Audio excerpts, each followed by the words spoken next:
de ter o apoio de instituições como a nossa, como a Emater, como universidades, para levar conhecimento para eles. Aqui o pessoal da Specialty Coffee, né, formado pelo Coffee Judge. Aqui, como eu falei, a gente fez essa parceria de grande valor para nós, com o pessoal do Polo de Excelência. Aqui, para quem não conhece, esse da esquerda aqui, é o Edinaldo, que é o gestor do Polo. Aqui o Sérgio Parreiras, que é do IAC, representado pela doutora Terezinha aqui, doutora Terezinha. E aqui o professor Rubens, né, que vai estar junto com a gente na rede também. Ele é da UFBA, né? Aqui grandes parceiros nossos em Brasília, né? O deputado federal Silas Brasileiro e o Aguinaldo Zé de Lima, né, que hoje é secretário executivo de Políticas Agrícolas. Então a gente trabalha sempre em parceria, porque a Fundação é uma instituição sem fim lucrativo e a gente precisa de parceria para poder movimentar nossos projetos.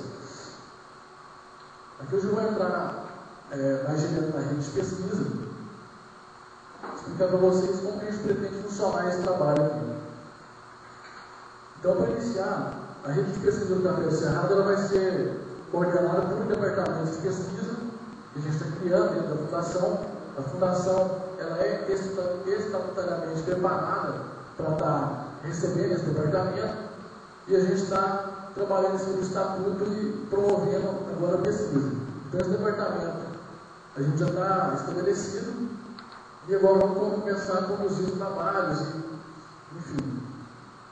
Então a gente detectou a necessidade, né, que é de trazer instituições que trabalham com pesquisa para a região do Cerrado Mineiro, através dessa identificação, trabalhar pesquisa regionalizada e direcionada.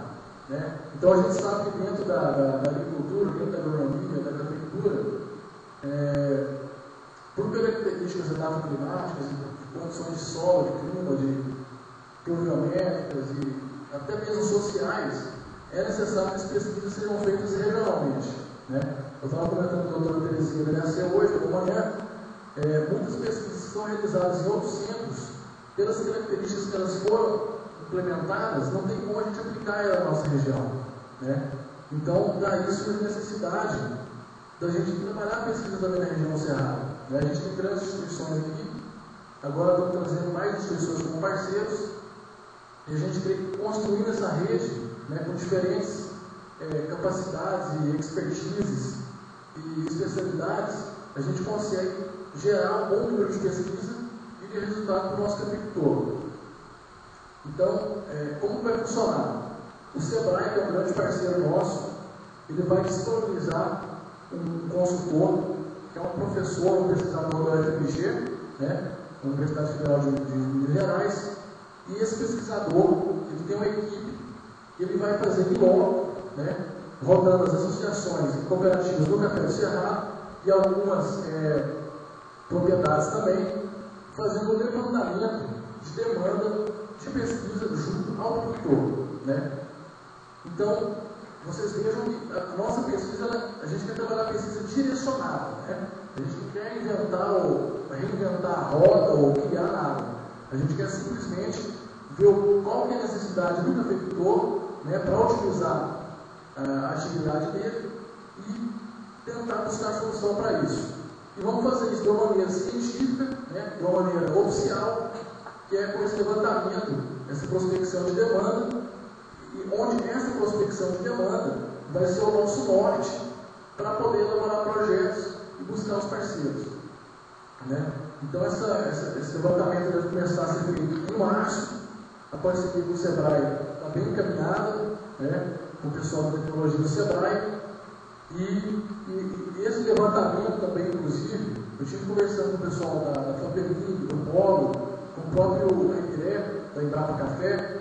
Esse levantamento, vamos dizer, essa prospecção de demanda, ela é a chave, né, é um fator estratégico para que a pesquisa seja bem conduzida. Por quê? Você vai ter um norte, você vai ter um porquê de estar fazendo projetos de pesquisa, e perante a esses órgãos que fomentam a pesquisa, isso é lícito, isso é legítimo e legitima, né, os projetos e as nossas intenções. Então, o Café do Cerrado tem uma grande representatividade estadual e nacional, que produz de 4 a 5 milhões de sacas. O presidente da federação, Francisco, já ressaltou bem isso. Então, eu acho que a gente tem motivos suficientes para poder dar espaço e querer pesquisar exclusivamente café do Cerrado. Aqui eu elenquei, né? A gente elencou alguns parceiros que a gente está convidando e buscando a parceria para ter umas cooperativas que fazem parte do sistema Café do Cerrado. A Cochupé não faz parte, mas como está a continuidade do Café do Cerrado, se eles quiserem participar, a gente está aberto para novos participantes. Então tem Cocacé, que é a Cooperativa Central dos Cafeicultores aqui do Cerrado, Cocacé de Monte Carmelo, Cocacé do Carmo Paranaíba, Cocacé Araguari, Capau, que é de Araxá, a Coopermonte de Monte Carmelo, a Coopa, que é de Patrocínio, e a Cochupé, que está fisicamente em Monte Carmelo. Associações, a Carpa, que é de Patrocínio, a Só Café, que é de Sicai em Paranaíba, a Sobotar, que é de São Gotardo, a ACA de Araguari, a MOVA de Monte Carmelo e a Canoa de Unaí. Todas as instituições que eu citei, elas já fazem parte do sistema Café do Cerrado. Né? Assim como a gente vê o vídeo institucional, essas instituições formam o conselho da Federação dos Cafeicultores do Cerrado. As universidades, a UFO, né, que a gente já agradece a presença aí, a gente crê que a UFO vai ser um grande parceiro, que está logisticamente mais próximo da gente.